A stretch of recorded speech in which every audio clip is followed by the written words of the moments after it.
जीत ले हम सारी दुनिया। बीच हमें आज बोने दो, रोज उसे थोड़ा बढ़ने दो। छू लेंगे आकाश हम, मन के विचार हकीकत बने। सिद्धि फल से आनंद देंगे, कोशिश कर बढ़े, सोच बुलंद करे।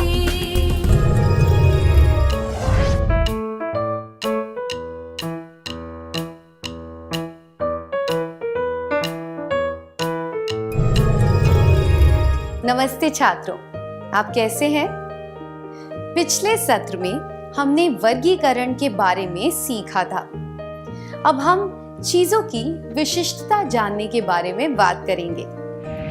कल्पना कीजिए कि आलू, मूली, गाजर, टमाटर इत्यादि एक टोकरी में रखे हैं। ये सभी सब्जियां हैं, पर जब हम इन्हें जमीन के नीचे उगने वाली और जमीन के ऊपर उगने वाली के तौर पर वर्गीकृत करते हैं, तो टमाटर को आलू और प्याज के साथ नहीं रखा जाता। वह बात जिसके आधार पर एक चीज और दूसरी चीज में फर्क किया जा सकता है, उसे विशिष्टता बताना कहते हैं। दूसरे शब्दों में कहें, विशिष्टता बताने का अर्थ है किसी समूह में रखी चीजों में से किसी एक चीज की विशेषता बताना, जिसके आधार पर उसे अलग से पहचाना जा सकता है। अब एक क्रियाकलाप का समय है। आपको स्क्रीन पर कुछ शब्द दिखाए जाएंगे। आपको पहचानना है कि इन्हें किस आधार पर वर्गीकृत किया जा सकता है। आपको प्रत्येक समूह से एक भिन्न वस्तु को भी पहचानना है और उसके भिन्न होने का कारण भी बताना है। उदाहरण के लिए, अगर आपको कुत्ता, बिल्ली और गाय शब्द दिए जाएं, तो आप इन्हें पालतू पशु के आधार पर वर्गीकृत कर सकते हैं। पर गाय इनमें से अलग होगी, क्योंकि उसके 2 सींग होते हैं और बाकी 2 जानवरों के नहीं। क्या आप समझ गए? क्या आप सब तैयार हैं? वस्तु या नाम, वर्गीकरण का आधार, भिन्न, कारण, विशिष्टता का आधार, हिंदी, भोजपुरी, गुजराती, मराठी, जर्मन, तमिल, जनवरी, मई, दिसंबर, अक्टूबर, सितंबर, आम, संतरा, सेब, अनार, अमरूद।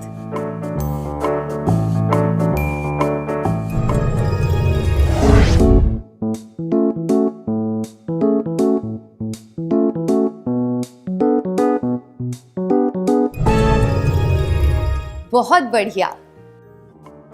वस्तु या नाम, हिंदी, भोजपुरी, गुजराती, मराठी, जर्मन, तमिल।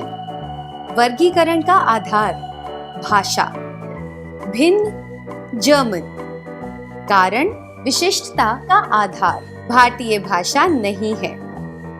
वस्तु या नाम, जनवरी, मई, दिसंबर, अक्टूबर, सितंबर। वर्गीकरण का आधार, महीने, भिन्न, सितंबर। कारण, केवल 30 दिन होते हैं।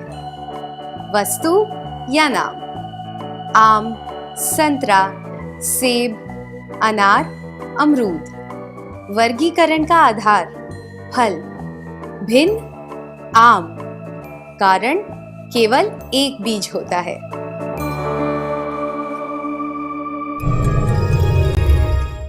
पहली पंक्ति में कुछ भाषाओं के नाम दिए गए हैं। जर्मन भिन्न है, क्योंकि बाकी सब भाषाएं भारतीय हैं, जबकि जर्मन यूरोप की भाषा है।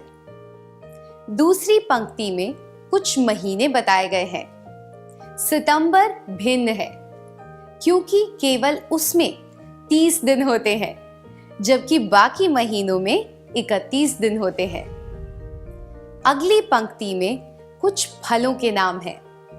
आम, संतरा, अनार, अमरूद, पर आम भिन्न है क्योंकि बाकी सब फलों के कई बीज होते हैं। आइए आगे बढ़ते हैं। किसी समूह की चीजों में एक समानता होती है, फिर भी प्रत्येक चीज की कोई विशेषता हो सकती है। उदाहरण के लिए चूड़ी, माला, झुमका ये सब आभूषण है, पर चूड़ी की विशेषता है कि इसे हाथ में पहना जाता है। इसी तरह झुमके की विशेषता है कि ये कान में पहना जाता है, और माला की विशेषता है कि इसे गले में पहना जाता है। अब हम एक और क्रियाकलाप करेंगे। जयपुर, पटियाला, जैसलमेर, अजमेर और उदयपुर शहर हैं, पर इन सब शहरों की अपनी एक विशेषता भी है। क्या आप प्रत्येक शहर की विशेषताएं पहचान सकते हैं?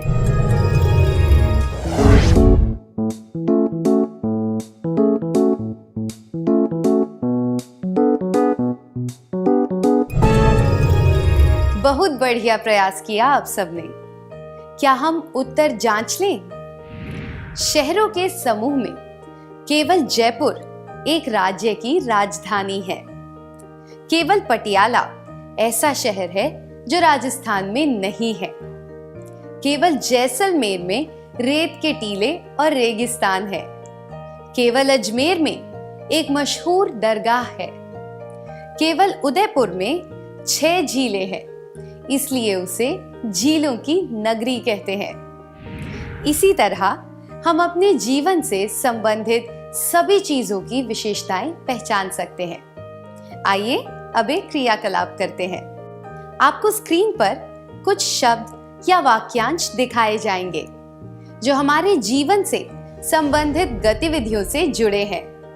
क्या आप इनका वर्गीकरण करके समूह बना सकते हैं?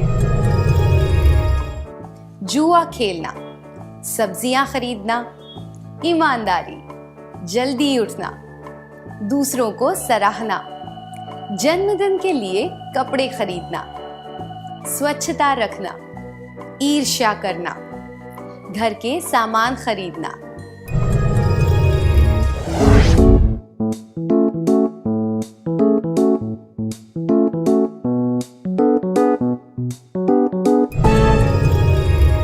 धन्यवाद। आप सबको बधाइयां। आइए अब जवाबों पर नजर डालते हैं।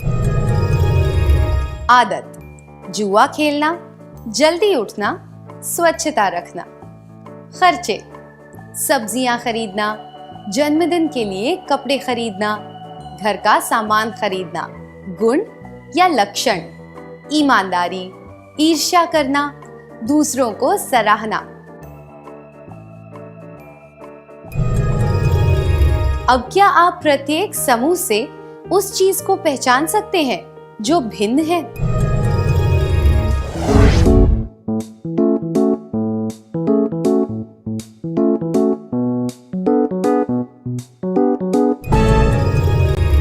सही कहा। आदतों में से जुआ खेलना भिन्न है क्योंकि यह एक अस्वीकार्य आदत है और इसके नकारात्मक परिणाम हो सकते हैं।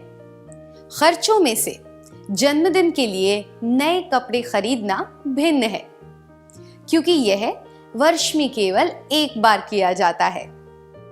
गुणों में से ईर्ष्या भिन्न है क्योंकि यह गुण अच्छा नहीं है और इसके नकारात्मक परिणाम हो सकते हैं। अब एक और क्रियाकलाप करेंगे। क्या आप अपने समय का वर्गीकरण कर सकते हैं, जैसे कि पढ़ाई का समय, व्यक्तिगत समय इत्यादि? अगर हाँ, तो आप अलग अलग तरह की गतिविधियों के वर्ग बनाएं और यह जानने की कोशिश करें कि आपका कितना समय व्यर्थ जाता है।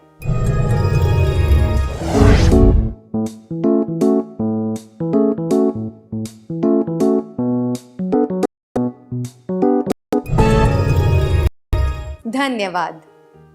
अगर हम अपने कार्यों का वर्गीकरण करें और यह देखें कि हम किस कार्य के लिए कितना समय बिताते हैं, तो हम यह पहचान पाएंगे कि हमारे कितने काम अनावश्यक होते हैं। ऐसे अनावश्यक कार्यों की वजह से हमारा समय बर्बाद होता है। समय का बेहतर उपयोग कर सकते हैं। जब हम वर्गीकरण करना और विशिष्टता ढूंढना सीखते हैं, हम खुद को और अपने दोस्तों को बेहतर तरीके से समझ पाते हैं। उनके लिए हम यह जान पाते हैं कि वे अपना समय कैसे बिताते हैं, पैसे किस तरह खर्च करते हैं, उनकी आदत क्या है, उनके गुण क्या है, उनके सिद्धांत क्या हैं, इत्यादि।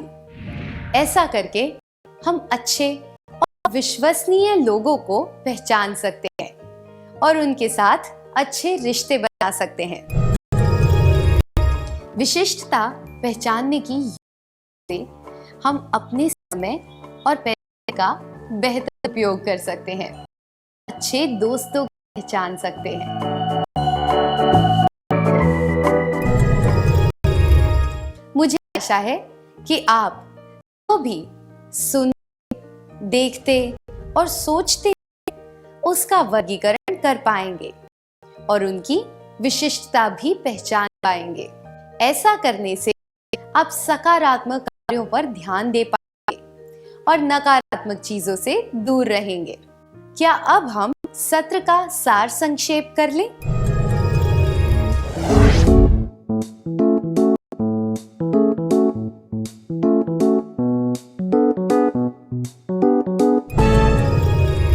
विशिष्टता बनाने का अर्थ है किसी समूह में रखी चीजों में से किसी एक चीज की विशेषता बताना, जिसके आधार पर उसे अलग से पहचाना जा सकता है। विशिष्टता पहचानने की योग्यता से हम अपने समय और पैसे का बेहतर उपयोग कर सकते हैं, अच्छे दोस्तों को पहचान सकते हैं। इतनी अच्छी तरह सत्र का सार संक्षेप करने के लिए धन्यवाद। क्या अब हम थोड़ा गृह कार्य लिख लें ताकि हमें ये बातें अच्छी तरह याद रहें?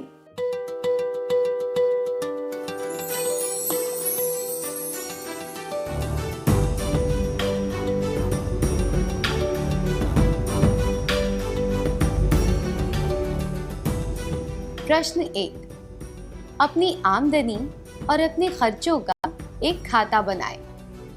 व्यर्थ खर्चों को पहचानें।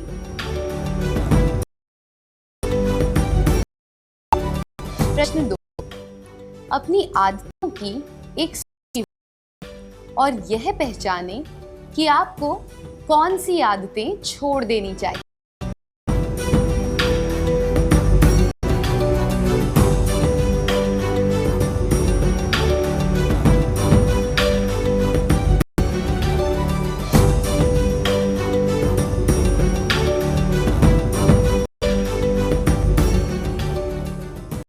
आप इन दोनों प्रश्नों के उचित जवाब ढूंढकर अगले सत्र में उनके बारे में चर्चा कर सकते हैं।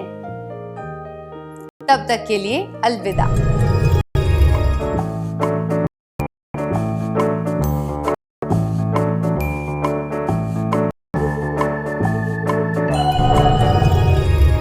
नमस्ते छात्रों, आपका स्वागत है। मुझे आशा है कि आपने गृह कार्य पूरा कर लिया होगा। क्या हम आपके जवाब देखें?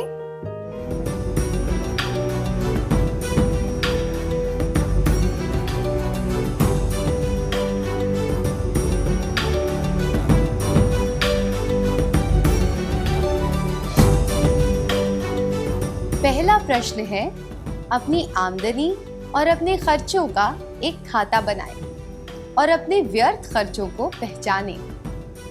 इस प्रश्न के लिए आपका जवाब क्या है?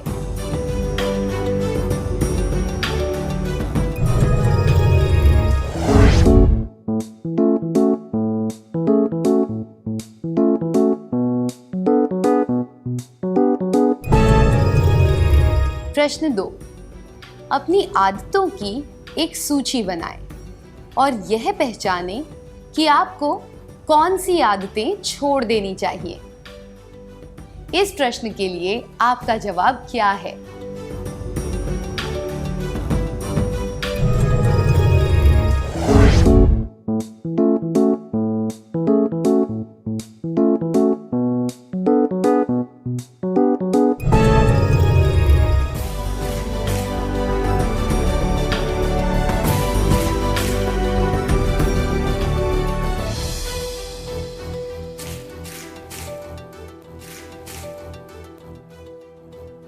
आशा है कि आपके सारे जवाब सही थे। अगर हाँ, तो आपको बधाइयाँ। क्या अब हम अगला सत्र शुरू करें?